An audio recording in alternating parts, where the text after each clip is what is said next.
The comments, opinions, and views shared during this program are of those individual Freemasons and do not reflect the official position of a Grand Lodge, Concordant Body, Appendant Body, Masonic Authority, or CraftsmanOnline.com.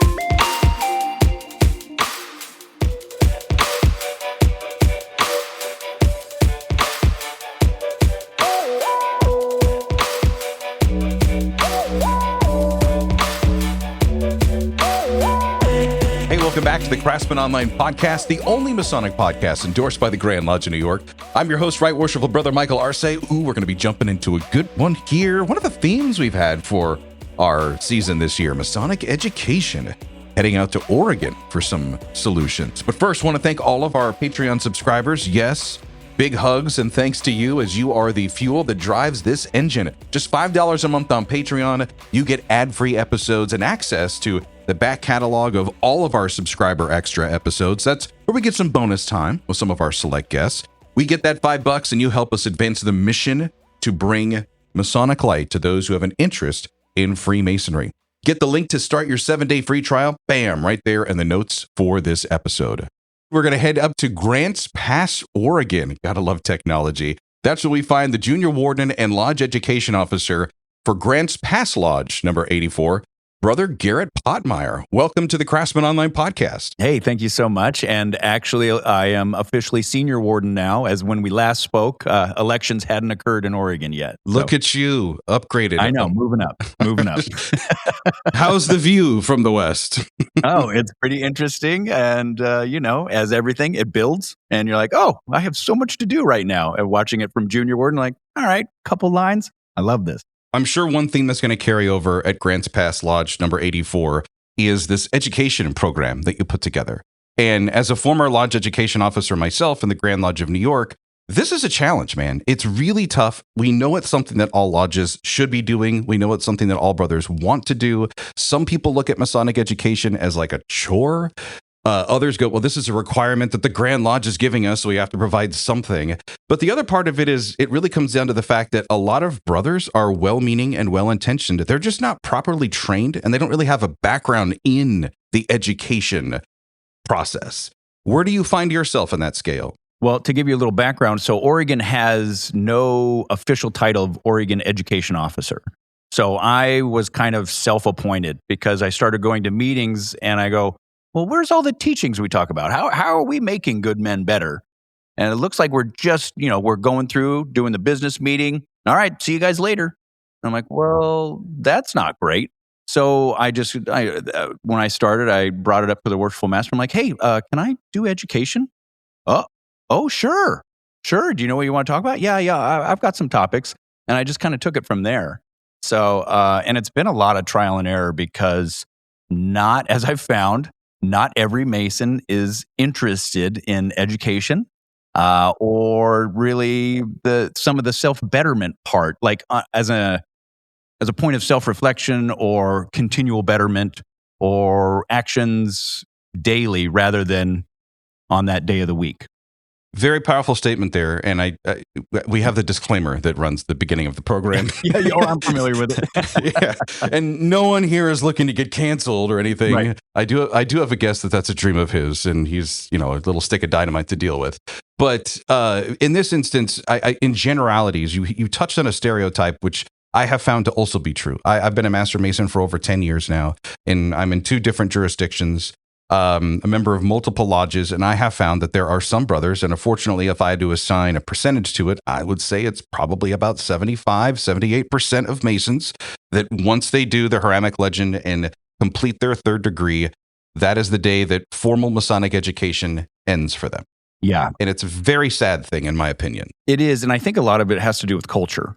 We're on this idea for a long time, and there's a couple authors that bring it up and hit it home about numbers equals success. And we haven't got back to the idea that actually the quality of the members equals success.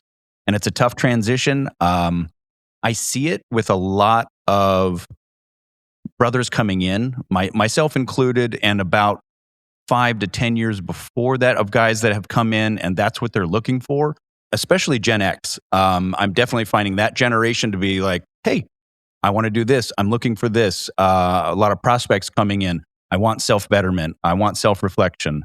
How do I make myself better? I'm also finding stuff where guys are coming in and they either had a non-existent or a poor father figure in the household, and they did not get a lot of those teachings. I totally pick up exactly what you're putting down. I think there's a lot of hope for the future generation that is coming through in Masonry now, because as you pointed out, the more conversations I've had, they are asking more of the philosophical based, larger questions about Freemasonry, where I feel like a lot of brothers that came in that are my age, I hate to say this, but dude, I'm pushing 50. I turned 48 this year. Same here. I'll be 40. I'll be 48 as well. So nice. Welcome to the club. How'd you get all the hair? Where did that come from? Like, oh man, if the camera's facing the other way, okay. it's that's my problem. I got to put a camera behind me. Oh, that's the solution. Damn it, if I only knew. I know, right? But yeah, I feel like, and not to question anything, and again, we're just speaking in generalities, and I do want to get to the point that we all do come in looking for that self-improvement. We approach it in different angles. A lot of it does, I think also come to the fact that, the guys, the pitchers, so to speak, the pitching coaches, the batting coaches of the lodges, that they're not there, that you'll get appointed a mentor or a brother that knows the ritual enough to get you through to the catechism to the next stage. Then you become a master mason, and really developing that education. To your point, if your Grand Lodge doesn't have a program, then you have to build your own. So I want to get to this program that you outlined and put together for Grants Pass Lodge number 84 in Oregon. Where did it start? Like the initial, you're driving home from lodge, were you out running in the morning? Were you sitting in a meeting at work and you're like, I need to put together a lodge education program? It was just something I'm interested in. I've coached youth sports for years, so I have that as the background of like, okay, I have to build programs. And it's not only the idea of going through the motions, it's adding context to it. Like if you don't have something in your education program that there's a takeaway, often it just falls on deaf ears. Yeah, I've heard about the 24-inch gauge. Thank you. When is this done? The biggest part is that take home. How do I apply it to my life? So let's get into this, because I had to build something similar. There was a difference being a member of a Grand Lodge of one jurisdiction where we definitely had a proficiency that was outlined and an expectation that was set when it came to the catechism and what you needed to do and know to advance through the degrees.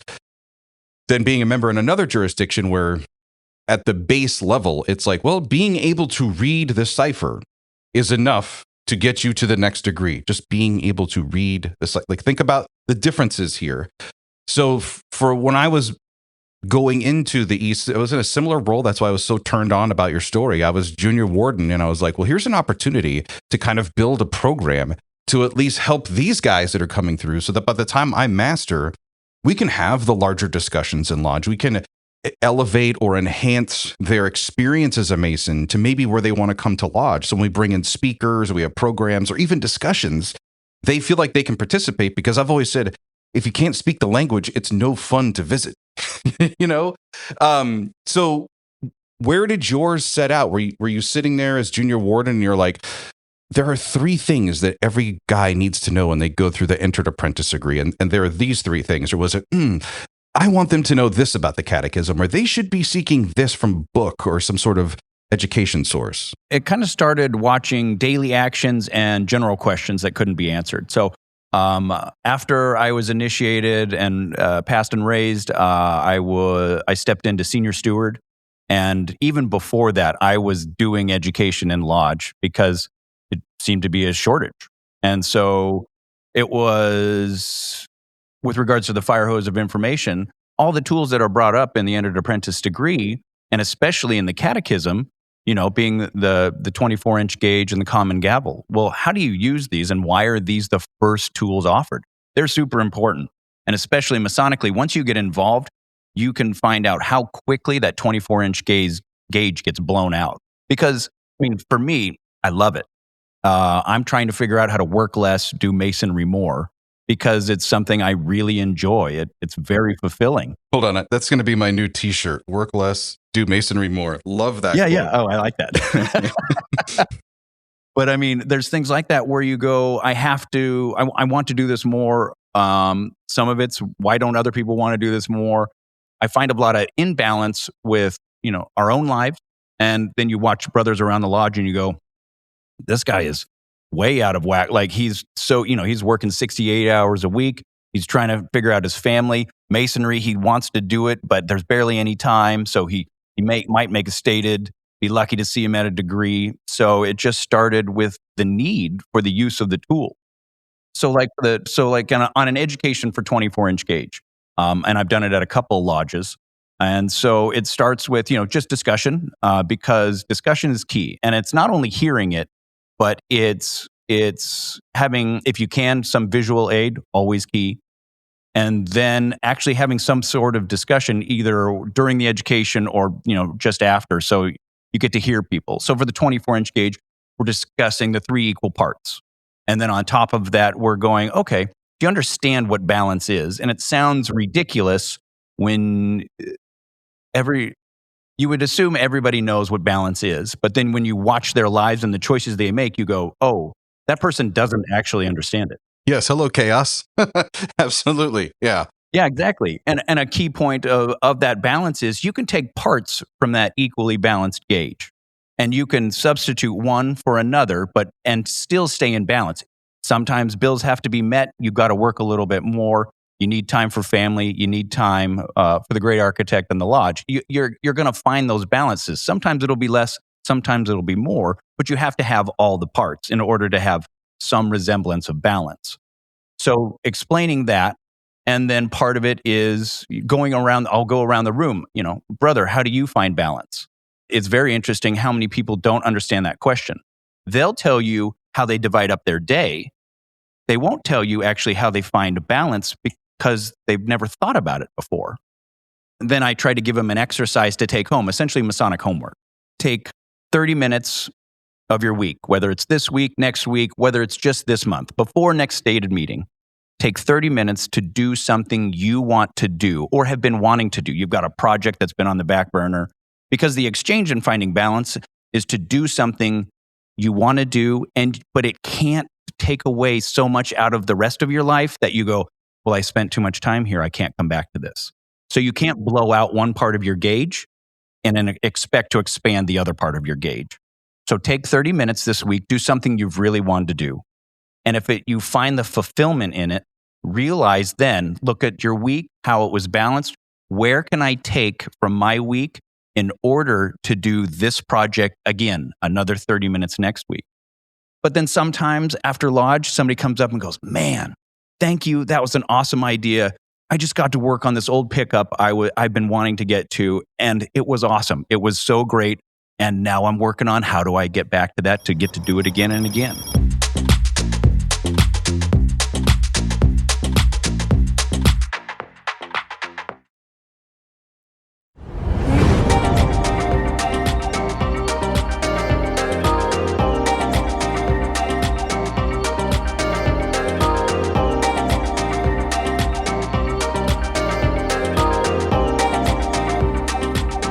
What you're talking about is less education and more study, more practical study.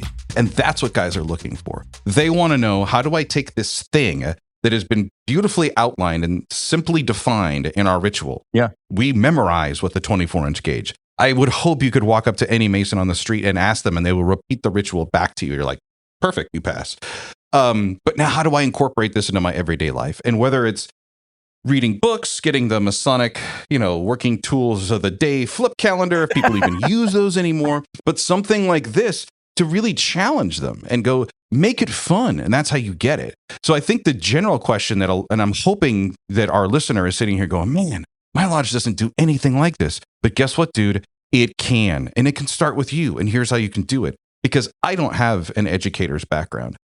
I remember from our conversation, you're an entrepreneur. So do you have a background at all in education or adult education or anything that would equate to what you're doing right now for your lodge? No, not specifically. Right? So we're just guys that are passing on the knowledge, and you found a structure to do it. And I think that's where kind of the secret sauce is. So if you don't mind, I want to kind of get into the kitchen on this a little bit, because during our conversation before the podcast, you specifically pointed out 2 sources that you use. these are the two that I would go to as well. One of them is a classic. It's Wilmhurst's The Meaning of Masonry. And the other is a book that I have 3 copies of it in that bookshelf behind me because I always give out one to our newly obligated EA. And when I sit down to work with them, I'm like, this is going to be our little class book here. And it's Kirk McNulty's Working the Way of the Craftsman. I love that book. Oh, nice. What drew you to those 2 sources, and what were you taking them out, and how did you use these brothers' wisdom to educate or help the brothers of your lodge study to become better Freemasons? So Wilmhurst is actually the sole reason I am a Mason. I came across his work during COVID, taking my kids to bookstores. And so this was just sitting on the shelf. My grandfather was a Mason. I then after the fact realized that found out my great grandfather was as well. But they never talked about it. And so it's not like that was, I'm keeping up the lineage, My dad was an elk, and so it just wasn't a thing. But I came across this book in the bookstore, and it was just beaming at me like, all right, sounds good. And I just was in a parade with my kids' school and next to the Shriners. And so I had gotten a business card from one of those brothers. And so I was like, okay, I'll check this out. And I went through Wilmhurst's book, and it was everything where about 7 years prior to that, I'd been on a very deep exploration of self-reflection, spiritual journey. And this fit right in line with everything I was going for. And then it gave me context to apply it in the real world. That's one of the great things about actual Masonry is it gives you, and we use tools as metaphors and analogies, but it's actually practical. And it's a system that that does better men when you use it. And I think there's a shortage of that. And so that's why the education is key. So with Wilmhurst, his book is whimsical as the best. It would be that he's the optimist, whereas McNulty is a realist. I enjoy McNulty's background, and his book is pragmatic. This is Freudian psychology. This is Jungian psychology. Here's how we're going to apply this going forward, which I find fantastic. It's a great base to build forward, whereas Wilmhurst doesn't get into the minutia of why things are. It's his thoughts on the subject, his understanding, and then he just takes it to the moon and goes, well, did you know that the lodge officers represent the psyche, and here's how we do this, and here's how it applies. And the analogies are amazing. They're applicable and fascinating. I want to get to the point, and I feel like calling you Coach Garrett now that I know you've got that background. I love that. All right, man, I'll take it. You're so used to it. But it's Brother Garrett, senior warden of his lodge, Grant's Pass Lodge in Oregon. We were talking about your Masonic education program, which I've equated to being more of like a study session, which I love.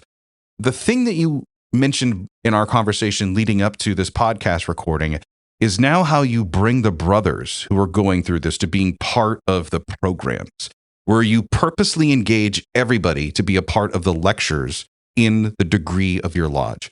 How did you do that? Trial and error. Locked the door and made them. Yeah, that's a tough one because we've had some instances in lodge where I'm like, oh, what an awesome idea for self-reflection. No. There are members of the lodge that disagreed with me on that topic. And I've been stood up against in lodge. You're done. I don't want to hear any more. And it's like, oh, okay. This is not how I wanted this to go down. I thought it would be thought-provoking, self-reflection, and it turned into a little bit of anger and chaos. And it was interesting. So with that, sometimes lodge education is during lodge, and other times it's after. So depending on your topic and the length, if it's in lodge, I try to keep it less than 10 minutes just because other people have stuff to do. They have families to get home to.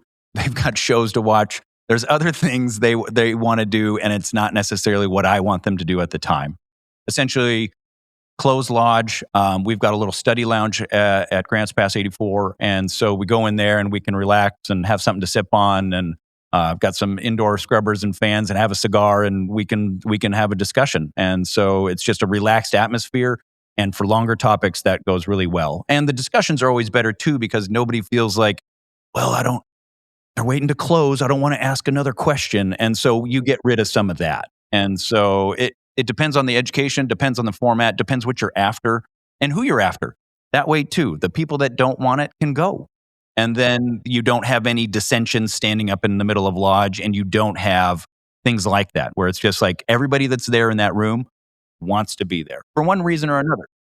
Same thing. When I was master, I noticed during my time as junior warden having to order the meals, senior warden literally having to chase guys down to make sure they were coming to lodge, they were going to be there for dinner, that this was not working. Dinner beforehand, a meeting, and then the education was a component within the meeting, as that's the tradition for many lodges. I'm like, nope, we're changing it this year. We're going to move our meeting time up by 30 minutes. We're going to cancel dinner. The gavel's going to drop at 7 o'clock. We're going to do no more than 1 hour business meeting. I really want to get us out of here within 30 minutes if possible. That's important too. There's an agenda that's now in place. Like, if you want to talk about something, it's got to come through me. If it's not on the agenda and it's not an emergency or pressing, it is not happening. I never got a surprise like that, but there was a lot of structure. And the idea was, we're going to move to what you're saying. We're going to move the education part to after the lodge meeting. And we're also going to have our meal then. And while the speaker is talking, we can, be at a certain point after scarving it down. Maybe we're on our seconds or at the dessert course when the program starts, so that the guys do have that chance for fellowship outside and after the meeting. But we know that the program, and it took a little while. And by the third or fourth month, they're like, okay, they appreciated that. To what you're saying is, the guys that had to run home or whatever, they could go do it. I wasn't going to chase them down in the parking lot. That way the speaker could go for an hour, maybe an hour and a half. I mean, we had one discussion one night that went for almost 2 hours, and nobody complained because it was that good. And that's awesome. The discussion is key, because also retention is... Oh, yeah. Once you discuss, the retention just starts going through the roof. And that's actually the important part. Like, I can talk at you all I want, but retention's going to be 10, 20% at best. Once you start discussing, it jumps to 40, 50, 60. It's way better. Also helps at my lodge in DC, we meet at the Shriners Temple. So there's a bar in our meeting. Doesn't hurt. Lubrication is nice. Yeah. But it's all, the point that I'm building up to is about lodge culture, because you touched on it. Yeah. And it's hard to think, but I can imagine that, your idea of, hey, I want to take our education program, since there is a lack of one, and really make it more skills/study based, more practical, this and that, to help these brothers get through it. There might be people that have, well, this is the established way that we've done it, or they have their own ideas for things. I'm curious though, as a coach, when you see a change in your offense or your defense, and like, hey, in one game we made some changes, but these are just kind of responses. We haven't had enough time on the field to measure the real change and where we're going. What has been the change that you've noticed now, the buy-in from brothers, or the reception from brothers, or just the experience that it's been almost 2 years that this style has been available to them? I would like to say retention, since it's been a lot though. So it's really hard to pinpoint based on just the education alone. Our lodge is in transition of culture, transition of predominant age, transition of intention. We've got a lot going on in our lodge, so it's hard to pin. As much as I would love to pinpoint it on education, they heard about this and now they're here forever. But it is that culture. The education is now part of the culture. It is not always expected. Every now and then we'll go through a stated meeting, and it's just the stated, and that's it. That's what it had to be. Stated went long. I would prefer to bring up a topic next time. So that pivot where, okay, offense is on the field the whole time. There is no other chance. It's just the way it is. And you have to be okay with pivoting. At first I wasn't. I was just like, we need to do this. You guys, you're missing out. But that's not true. That's not what everybody's there for. And I've yet to have somebody go, why no education tonight? It really hasn't had like that, but oh, dude, that's got to warm your heart when you hear it, though. That's and that's a big thing too. Is when guys bring up topics, that's awesome. I love it when a brother comes up months later. He's like, I tried that traffic thing, and I actually calmed myself down. I'm like, that's a win. Like there's not always a lot of response after education. Sometimes you get, that was a really cool topic, or this or that. But I mean, the ones that really get me is where they go, I took this Masonic homework and I applied it and I changed my mind.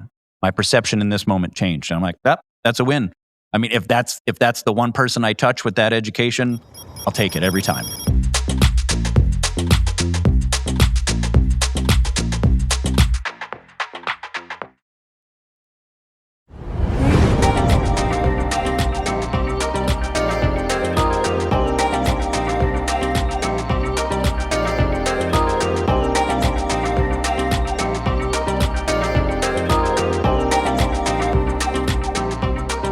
Working with the CFO or the CEO or the chief technology or whoever the senior leadership is, they're always going to say, what's your goal for this? And how are you going to measure success with a program like this? Yeah. Not because they're looking for repeatable success, but because at high business levels, at high leadership levels, these KPIs, these key performance, they're key to seeing where things are going. Like, what are your benchmarks and how are you going to change if things don't work? And we got to figure out how to equate this. And it's hard. I could hear, the struggle in your voice. It is hard to say what's a win for Masonic education or study in lodges.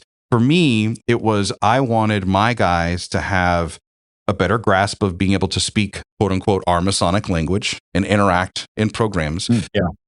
Yeah, that's super important.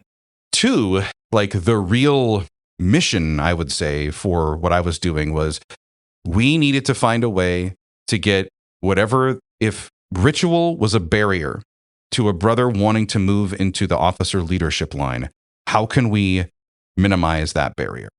And if it's by teaching them that there's other ways to study ritual or to approach it besides the memorization, because if that's a problem, there's other tactics we can use to work on that. But if it's just they hear ritual and they're like, I don't want to learn it. Yeah. Like me, then what can we do to get you to eat your vegetables? How do we make this fun? Applicable. Again, if you can recontextualize something that somebody understands it in a different way. I mean, explaining the 24-inch gauge in one way may work for a person, but you might have to explain it in another, break it down, segment it more, or just give them that actual application. However you explain it. If you explain it in multiple ways, then you have a better success rate. And so it does become applicable. And the great part about it is we now have guys coming in and going, man, I've got a great idea for education next month. Can I do it? Absolutely. Because you're going to explain something differently than I will. And your take on it is your take. That's one of the great things about Masonry is while there's a base level of information that come with the tools and emblems, there's also multiple understandings of how you impart that in your life or how you take on that information. So to hear it from another brother gives you that expansion where, this brother explains it this way and it connected with this brother. One of the more quintessential ideas of that applying is, so we've had a brother in our lodge do every lecture for the last 12 years. So every degree, he's been the man. And then the unfortunate part is nobody's tried to relieve him. And so at one point he reached some burnout and then he took a job out of town for a little bit. And suddenly we're like, oh, wait a minute. We can't do our own work because we're one of few lodges that can do all of the work. We don't have to borrow from any other lodge. And we frequently get called to help other lodges because we can do every lecture in-house. We can fulfill the entire role of the second section of the Master Mason degree. And so it's a rarity, I guess I would say, in this day and age, because I know we're not alone. It is a rarity for lodges to be able to do a degree all by themselves without help. Yeah, and all three. Yeah, major, because there's a lot of parts, but it's also even more rare for a lodge to be able to say, hey, we'll pick up and travel to your lodge to help you out for your degree night. And we can bring a cast and you can just help us with a few. That's also super rare. So Lodge of the Year. I think there's another award that should go to Grants Pass. I'm just giving them out today, man. This one and that. I love it. To finish my point on the lecture, so we started varying the lecture. So I stepped into lecture as well as another brother. And so we were able to relieve that brother. And on our first couple times of doing the lecture, we had other brothers that had been there for a decade go, I never understood this section before. The way your intonation was, it just hit me differently. And now I understand something different about, why a lodge is situated from east to west or something in that manner. And so that variation of lecturers is also pretty huge, just like it is for education. I'm going to give you a really long landing strip here because I realize this question is going to require some thought. So I'm going to get to like first steps, but just imagine that you're a newly appointed lodge education officer, right? And you're just inheriting this program for your lodge that's been unchanged for 20 years, whether there was a program or there wasn't a program. And just think 20 years ago was 2006. George W. Bush was president of this country, right? In a bit. Yeah. I mean, think about it. Like the Iraq War, still a thing. We were getting ready for the economic downturn. Like there was a lot of craziness that was about to happen. Like that is how long 20 years ago. And it seems some days further away than it really actually is. 100%. So you're walking into your lodge, 20 years, this is what they've done. And you've got this idea. You know that there's a need to change things. Where do you start? Ask questions. Number one, what are you guys interested in? Because it's not always, the education doesn't always have to be about the tools and emblems and how to apply them. We've had history lessons. I wound up procuring 2 really cool copies of the Declaration of Independence and the Bill of Rights. Wound up finding great frames for them and waited until that point and then brought them into Lodge as a tool for education. And we went over this, the signers of the Declaration. 29 of them have at minimum circumstantial evidence that they were Masons out of 56. That's pretty fantastic. And there's a lot of brothers that dig on the history. A lot of prospects we get note, I love the historical aspect. I love how long Masonry's been around. I did an education at a lodge nearby, and it was a history on a portion of the apron lecture, referring to the Star and Garter. At first, I didn't even know those were 2 separate things. It's the Order of the Star and Order of the Garter. I had no idea. It's actually not a Masonic bar, although that's a great name for a Masonic bar. Think about it. But it was one of those things, and he comes up after, he's like, man, that's why I'm here. The history. I wanted to know these things. And he's like, you're the first person that has brought that up. And he'd been a Mason for the better part of a decade. So the variation is key too. It doesn't have to be application every time. Just a history lesson on, did you know Voltaire was raised to Master Mason on April 4th of 1764? Our stated meeting happened to be on that same day. Hey, historian, here you go. This is what you should talk about tonight. He's like, oh, okay, I will. It is just brother Garrett Pottmeyer. I was going to put worshipful in front of it because you're wise and I know that you're on the path to get there. He has developed a fantastic Masonic education / study program that goes way beyond the check the box mindset that a lot of our lodges have. And I think it's brought such value to your brothers at Grants Pass Lodge in Oregon. For our brother that's listening right now, if you could help them, their lodge needs to change one thing about their approach to education this year. One thing. In 2026, what should that thing be? Well, if you don't have it, you need to have it. It's got so much application that it only benefits the lodge, but you have to make it applicable.